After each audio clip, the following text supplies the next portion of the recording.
saja sudah mengalahkan jatah surganya orang yang mati syahid, apalagi kita setiap tahun yang pertama. Yang kedua, pada saat Ramadan itu semua amal ibadah dilipat gandakan.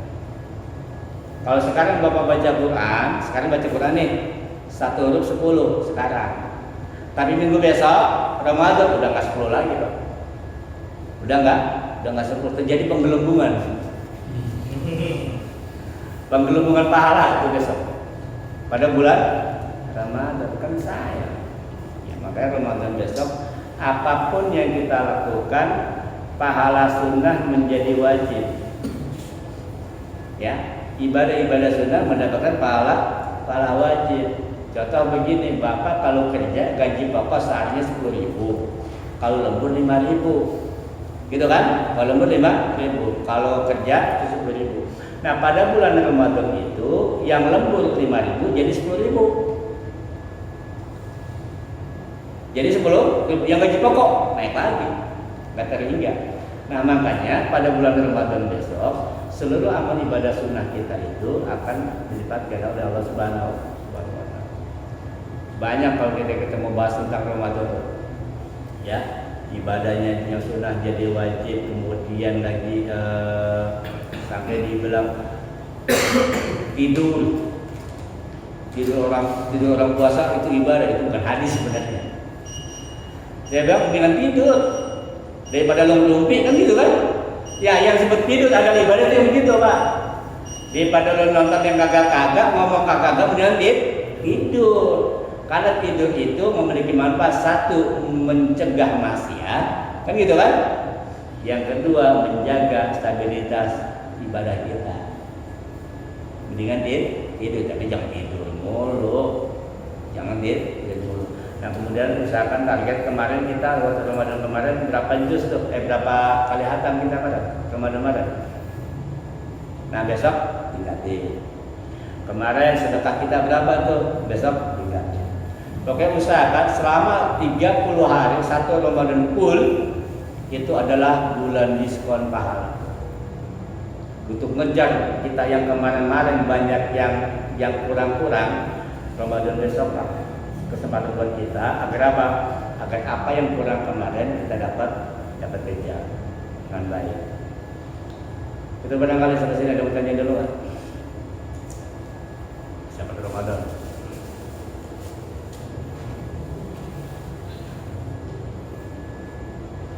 Siapa?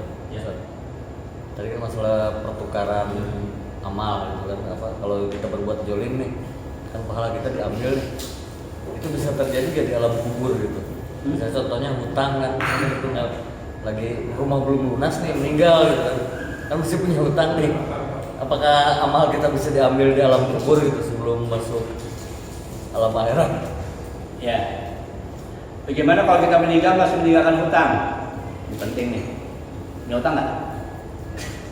Banyak.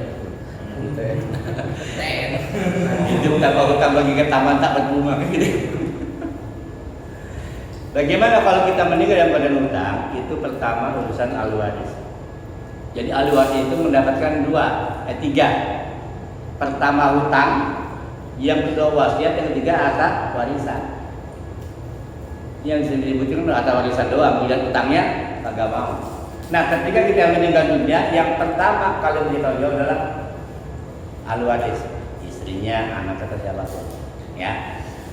Nah, kemudian kalau pada akad-akad tertentu, ya seperti dengan perbankan atau dengan pihak instansi keuangan, biasanya itu kan sudah diasuransikan, kan gitu kan? Diasuransikan bahwa ketika dia meninggal dunia maka klaim asuransinya keluar untuk menutupi hutang. Perjanjian begitu kan akadnya. Itu ya sudah berarti lepas selesai. Nah kemudian usahakan kalau kita punya hutang yang kita tempat kita berhutang susah carinya nih, udah kemana-mana cari nggak ketemu juga gitu kan. Udah kita pasrah kepada Allah, kita sedekah aja. Kita sedekah saja untuk bisa, karena kita sudah usaha mencari orang dulu kita hutang nih kan, udah lama dulu zaman-zaman susah.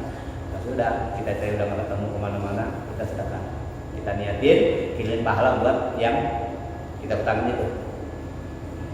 Masalah nanti di akhirat kita sudah ketika penghitungan amal itu kan udah jelas, ya. Ya Allah, saya bukannya mau bayar utang, mau cek nggak tahu di mana, ya. Tapi nanti di akhirat itu Allah maha bijaksana, insya Allah benar. Ya, itu yang saya pahami. Ada lagi? Ya, mungkin. Kalau puasa Ramadan terus ketemu Ramadan sama. Kalau kita punya hutang Ramadan, puasa Ramadan, terus ketemu Ramadan tapi belum dibayar hutangnya, itu sebaiknya bayar fidyah atau lanjutnya setelah Ramadan. Puasa juga, fidyah juga. Dua kali. Yang utang puasanya, kan mau bayar kan? Nah, belum besok nih, belum bayar juga. Fidyah dulu, baru tetap puasanya wajib dibayar. Ya, gitu. Kecuali kalau Anda menyusui beda. Bukti ini nggak puasa karena menyusui itu. Atau sakit ya, gitu. Atau sakit yang permanen yang nggak mungkin dia nggak puasa karena sudah apa namanya sakit permanen ya, sudah paham sakit keras gitu kan. Nah, kalau untuk masalah kajian fikih nanti kita bahas dalam berikutnya ya. Dalam berikutnya dia satu bahwa besok kita nggak tahu ya Ramadan besok ini kita masih ketemu lagi apa enggak. Ini ada Ramadan yang keberapa, kita nggak tahu apakah Ramadan yang terakhir, apakah akan ketemu lagi Ramadan, kita nggak tahu. Kita manfaatkan sebaik-baiknya. Ya. Kenapa? Karena kembali itu tadi fadilahnya cukup banyak. Kalau saya kutip itu kemudian ada 10 yang populer tentang pada Ramadan. Kita baru bahas 3 tadi itu. Ya tadi saja kalau memang kita meyakini dengan baik, kita paham betul tentang Ramadan, kita nggak bakal menyia-nyiakan. Ya, kita nggak bakal menyia-nyiakan. Pertama, Ramadan itu saking besar pahala-pahala yang ada di dalam Ramadan sampai orang yang mati saya pun pahalanya bisa kalah. Pahalanya bisa kalah. Sayang buat kita ketika ketemu Ramadan gitu-gitu aja. Johoriyah begitu, asarnya begitu, Qur'aniyah begitu, nggak ada peningkatan. Nggak ada peningkatan. Nah, kemudian juga yang kedua bahwa salah satu amal ibadah yang bisa membuat mizan itu sangat berat, bahkan bisa nggak nampung itu nahan beratnya pahala itu adalah pahala puasa. Pahala puasa itu makanya jangan sampai kita nggak puasa ya. Yang terakhir, kalau kita mau berjual beli, kalau kita mau cari pahala banyak, besoklah kesempatan. Nah, kenapa? Karena semua sahabat saja setelah puasa itu nggak girang. Yang dia minta agar selama Ramadan kemarin pahala itu diterima, karena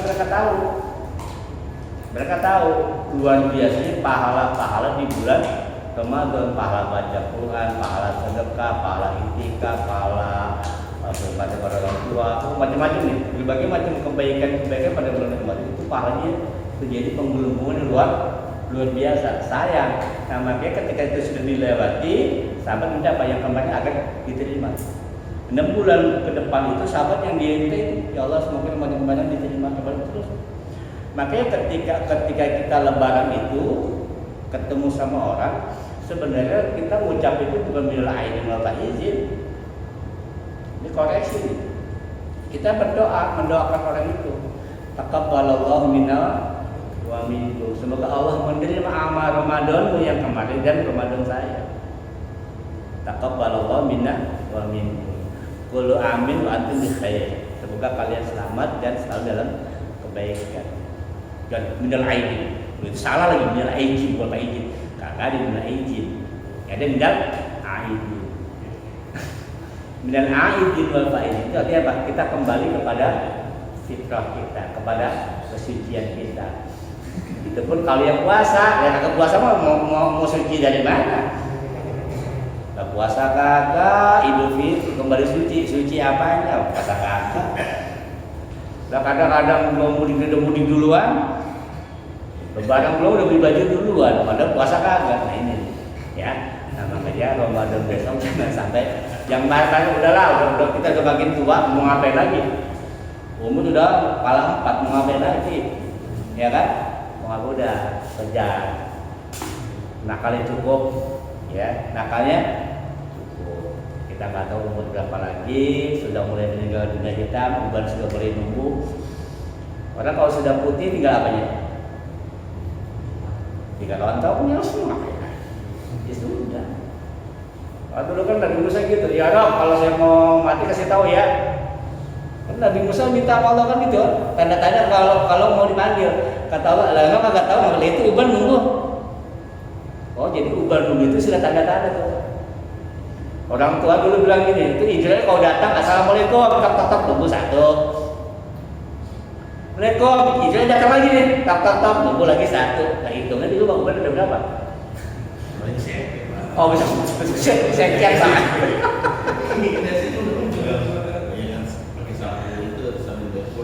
Nah besok Ramadan tuh bulan ijabah, doa ada. Yang mana punya hajat belum terpenuhi, yang belum dapat jodoh, yang kerjanya masih begini tuh ya, besok minta ke Ramadan. Ya, minta insya Allah. Dan itu aja barangkali ya. Nanti kita akan kayaknya nih ngaji ini mau terakhir ya. Baik kalau ulama-ulama dulu Pak, itu kenapa ngaji diliburin? Karena ngejak itu fokus baik ulama-ulama itu mereka itu stop masih fatwa, stop masih mengajarkan, ini fokus di ibadah. Tapi kita kan ngaji libur pas sempat ya.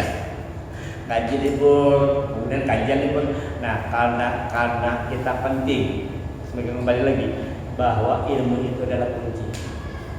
Ilmu adalah kunci. Makanya jangan pernah putus kajian siapapun gurunya, dimanapun kajiannya datang ya untuk menambah ajaran ilmu. Jangan cuma dari satu guru ya.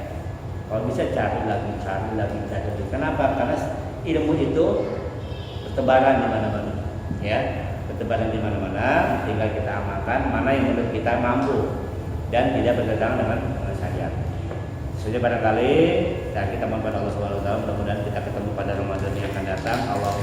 Allah selamatkan kita dari Ramadan dan Ramadan menyelamatkan kita.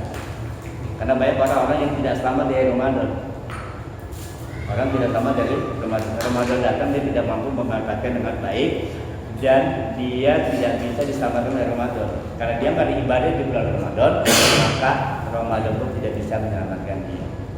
Mudah-mudahan kita besok bisa ketemu Ramadan, selamat dari Ramadan dan diselamatkan oleh Ramadan.